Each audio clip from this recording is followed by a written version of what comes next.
See on kerge X-otsaga kett.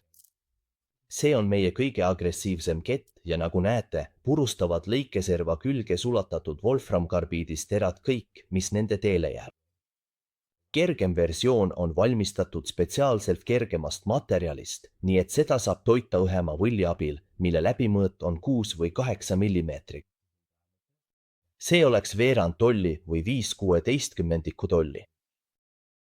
Erinevalt raskekaalulistest kettidest, mis tulevad puuripeaga, kui selle valite. Kerged versioonid ei ole varustatud puuripeaga, nii et kui soovite puuripead, peate selle eraldi soetama ja loomulikult kinnitama selle võlli otsa. Need kerged kettid on spetsiaalselt välja töötatud malmist ja savist torude jaoks ning me ei soovita neid kasutada PVC torudes, välja arvatud juhul, kui te tõesti teate, mida teete.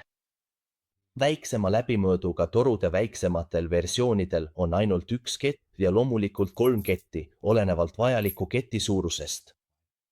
Meil on see siin ka miniversioonis, mis on ringikujulise keti ja tavalise kanalisatsioonipuhastusketi hübriid.